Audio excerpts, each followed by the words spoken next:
Assalamualaikum warahmatullahi wabarakatuh. Ya, jumpa lagi di channel Pranaja Service HP. Ya, kali ini saya share lagi kasus mati total di Samsung J1 Mini. Ini saya terima sudah dalam keadaan mati total ya. Dan kita akan langsung putar videonya karena ini sudah saya shoot, kemudian saya share ke teman-teman kasus mati total ya.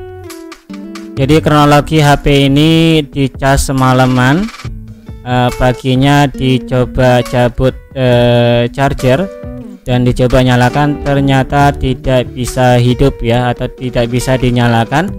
Dicoba cas lagi tidak ada respon dan terjadilah mati total ya.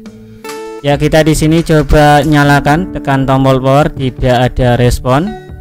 Kemudian di sini kita coba langsung charger saja. Dari kronologi yang punya tidak bisa ngecas ya. Jadi posisi matut memang tidak bisa dicas. Oke, di sini sudah fix mati total. Dan kita langsung coba lepas penutup baterainya. Kemudian kita coba copot baterai.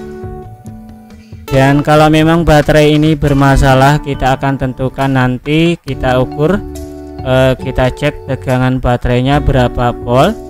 Jika memang keluar 4,2 atau 3,9, berarti baterai ini tidak ada masalah ya. Jika memang terjadi kurang di 3, berapa, itu artinya baterai ini bermasalah atau minta disuntik tegangan ya. Oke, kita lanjut di sini. Jadi untuk kasus mati total di HP apapun, kita akan lakukan pengukuran dulu di bagian baterai. Kalau memang baterainya masih aman, baru kita ukur atau baru kita cek bagian mesinnya ya. Nah, ini sebelum kita lanjut, kita pastikan di sini untuk bagian konektor LCD kita coba cek terlebih dahulu. Jadi kalau memang HP-nya ada suara atau ada getar, alangkah baiknya dicek menggunakan baterai lain dan dicoba cek bagian konektor baterai ya. Nah, di sini kita akan lakukan pengecekan di bagian baterainya. Ini di bagian kuningan baterainya kita ukur ya. Kita tempelkan positif negatifnya, kemudian kita siapkan APO digital dan kita setel di sini di 20 volt. Kemudian kita lihat di angkanya keluar berapa volt ya. Oke, kita coba tempelkan di sini. Kita tempelkan positif dan negatifnya. Dan saya ulangi lagi ya. Kita coba lihat di sini biar teman-teman bisa lihat sendiri. Nah, ini sudah keluar 3,8. Ini artinya baterainya masih aman ya. Masih ada daya atau masih ada persenan baterai. Namun di sini kenapa HP-nya tidak bisa dinyalakan alias mati total? Nanti kita cek lebih lanjut ya. Oke, kita coba ambil HP-nya, kita coba ukur menggunakan yang lain ya, atau kita cek menggunakan power supply. Di sini untuk power supply-nya kita akan tahu pasti apakah terjadi konsleting atau memang terjadi no power. Nanti kita akan coba lihat di pergerakan jarum ampere di power supply ya. Jadi untuk power supply bisa kita tentukan kerusakan HP-nya, baik itu gantung, baik itu konslet, baik itu no power. Nanti kita akan tahu sendiri ya. Dan mohon maaf jika memang saya tidak rekam langsung di bagian power supply-nya. Yang penting di sini saya jelaskan ya. Ya, kita langsung coba sambungkan positif negatif di konektor baterai ya. Dan untuk power supply kita setel 4,2 atau 3,9. Yang penting tidak melebihi 4,2 ya. Oke, kita coba sambungkan di sini untuk positifnya, kemudian kita tempelkan di sini. Langsung power supply-nya bunyi ya. Di sini ampernya langsung turun, kemudian angka voltasenya langsung 00 ya. Di sini artinya bahwa mesin yang saya tangani kali ini terjadi konslet alias matutnya gara-gara konslet ya. Ya kita coba ulangi lagi di sini, masih sama dan terjadi mati ya di power supply-nya. Jadi kalau kita dapati kasus yang konslet di area mesinnya, sudah kita lakukan pengecekan di bagian baterai masih aman ya. Dan setelah kita cek menggunakan power supply dan kita dapati indikasi konslet di bagian mesinnya ya. Jadi kalau memang kasus konslet seperti ini, kita belum tahu pasti apanya yang konslet ya. Nanti kita akan tahu setelah kita lakukan pembongkaran. Oke, lanjut kita di sini pengecekan lagi. Jadi kita harus cek mesinnya ya. Di sini untuk LCD-nya harus kita buka dulu. Untuk Samsung J1 Mini ini perlu kita lepas LCD ya. Nanti kita akan tahu di mesinnya apa yang menyebabkan HP ini jadi mati total. Setelah kita lakukan pengecekan dengan power supply tidak kuat, power supply-nya jadi jelek. Sebelum kita bongkar LCD, kita tentukan di sini kita ukur menggunakan multitester yang analog. Di sini saya tempelkan bolak-balik ya. Nah di sini saya bolak-balik, seharusnya di sini tidak terjadi pergerakan. Jika memang kedua kutub ini terjadi pergerakan, itu artinya mesin konslet ya. Oke, lanjut di sini kita panasin bagian LCD karena di sini kita akan copot LCD terlebih dahulu, baru kita bisa ke mesinnya. Nah, ini saya persingkat saja untuk pembongkaran LCD. Bagi teman-teman dilakukan dengan hati-hati ya, jangan sampai terjadi resiko atau berakibat fatal saat pembongkaran LCD. Ya kita coba skip saja di sini. Nah ini sudah saya lepas bagian LCD, kemudian kita lepas bautnya di mesinnya. Kemudian nanti kita pisahkan mesinnya sama ini frame. Ini agak susah ya, pada saat saya pembongkaran LCD sudah memakan durasi yang lumayan panjang karena di sini banyak sekali terdapat lemnya. Ya ini sudah saya lepas mesinnya dan kita bersihkan saja. Terlebih dahulu di sini langsung kita bongkar platnya ya. Di sini ada bautnya, kita coba lepas platnya terlebih dahulu. Nah ini sudah saya lepas ya. Jadi kalau memang terjadi konslet, di sini kita akan cek satu persatu mana yang terjadi konslet di bagian IC maupun di bagian komponen yang lain. Nanti kita akan sama-sama tahu dengan pengecekan menggunakan APO digital atau multitester yang analog ya. Ya ini saya lihat di bagian kalengnya terdapat hitam-hitamnya ya. Di sini buktinya ada konsleting di bagian area sinyal. Kalau kita teliti di sini, kalau kita tutup ya pasti di sini ya, di area sinyalnya di sini. Entah, saya juga kurang tahu komponen mana yang konslet. Nanti kita akan cek sama-sama atau kita lihat sama-sama ya. Jadi kalau memang kasus konslet seperti ini ya kita lakukan cek satu persatu menggunakan multitester atau APO digital. Ya di sini kita coba ukur lagi di konektor baterai setelah kita lepas platnya. Di sini saya bolak-balik ya. Dan di sini masih terjadi konslet di bagian mesinnya.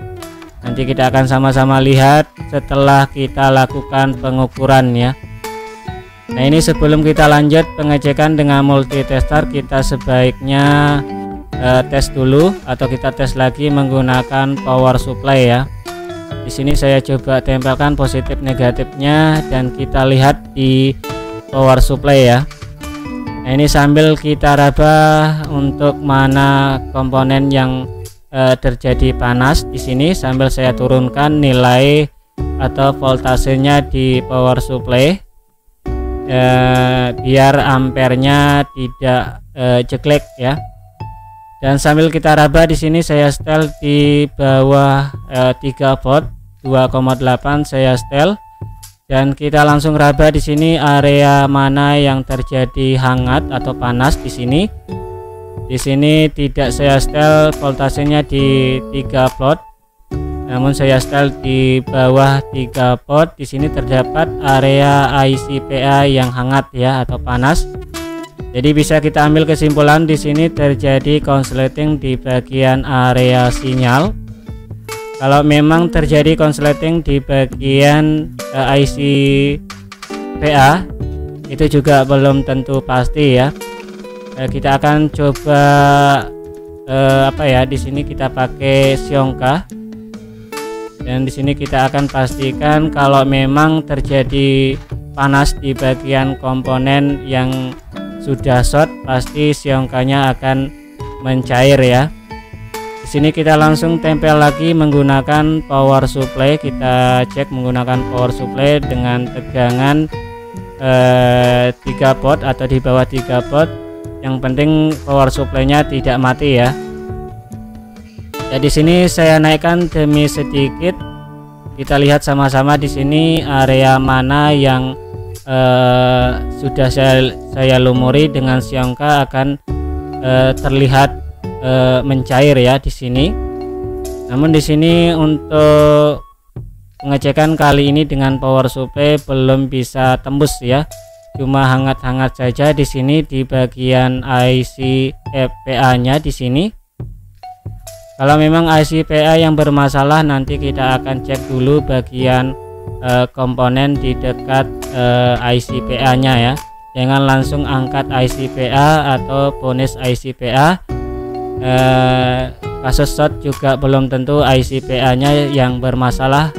Kalau memang kita raba IC PA-nya yang panas, itu juga belum tentu pasti ya. Ya, ini sebaiknya kita bersihkan dulu sisa dari Sionka yang kita lumuri tadi. Kemudian di sini kita bersihkan supaya kita lebih tahu untuk pengukuran selanjutnya di sini, atau kita cek dulu bagian komponen dengan setelan buzzer di APO digitalnya ya. Jadi kalau memang terjadi konsleting di salah satu komponen yang lain, itu akan mengeluarkan bunyi di kedua kutubnya ya, kutub positif dan negatif. Jika keduanya berbunyi, berarti itu menandakan komponen itu yang bermasalah ya. Nah, ini saya ukur, dan di sini teman-teman bisa lihat di sini terjadi ngeground semua ya. Kalau saya dengar di sini bunyinya agak keras di bagian komponen yang saya cek di sini. Di sini bagian atasnya masih aman, cuma di dekat IC PA yang agak keras bunyinya. Di sini saya setel di setelan buzzer, kemudian saya ukur kedua kutubnya ya. Kutub positif dan negatif di sini keduanya ikut ngeground ya. Seharusnya di sini untuk yang satu ada nilai dan kemudian yang satu ada groundnya ya. Jadi keduanya di sini saya cek ngeground semua ya. Jadi belum tentu juga ini IC PA yang bermasalah. Sebelum kita tentukan di sini kalau memang terjadi konslet, kita langsung kita langsung tembak menggunakan baterai, karena di sini cukup simpel sekali kalau kita dapati konslet full ya. Bisa kita gunakan baterai tablet atau baterai HP yang lain, kita buang protektornya, kemudian kita tempelkan di positif negatif. Nanti kalau ada komponen yang short akan hangus terbakar ya. Nah, ini saya langsung menggunakan MBR saja. Di sini langsung kita tempelkan positifnya, kemudian kalengnya saya tempelkan negatifnya, dan langsung ada berasap di bagian kapasitornya ya. Dan sekali lagi di sini teman-teman bisa lihat sendiri, di sini ada kapasitor yang terbakar saat saya tembak menggunakan MBR. Jadi proses pengecekan kasus konslet full konslet itu bisa menggunakan baterai juga. Namun di sini saya langsung menggunakan MBR saja di sini, dan langsung ada komponen di sini keluar asap yang terbakar di sini area IC sinyal, dan ada salah satu komponen yang paling pinggir ya, paling kiri di sini. Mungkin teman-teman bisa lihat sendiri di sini untuk komponen atau kapasitor yang sudah terbakar di saat saya tembak menggunakan MBR ya. Nah, di sini teman-teman lihat sendiri sudah mengeluarkan asap di sini. Berarti ini mungkin biang keroknya yang menyebabkan HP ini jadi konslet dan langsung mati total ya. Nah, kalau memang ini tersangkanya bisa kita buang untuk kapasitornya atau kita ganti. Kalau memang kapasitornya agak besar bisa kita ganti langsung. Kalau memang fisiknya agak kecil ya tinggal kita buang saja ya. Jadi proses untuk menganalisa dari kerusakan konsleting atau short atau pulse konslet itu bisa kita gunakan MBR nya dan atau kita langsung cek menggunakan power supply, bisa kita raba mana komponen yang terjadi panas ya. Namun di sini secara instan saya langsung tembak menggunakan MBR dan keluar asap di bagian kapasitor yang terbakar. Dan ini langsung saya congkel bagian kapasitor yang konslet ya. Nanti kita akan langsung cek apakah konsletnya sudah hilang setelah saya tembak atau saya buang komponen yang terjadi konslet. Jadi kasus konslet atau full konslet itu bisa kita gunakan baterai sudah bisa teratasi ya. Namun di sini langsung saja tembak menggunakan MBR dan sudah saya dapati komponen yang terjadi short yaitu kapasitornya ya.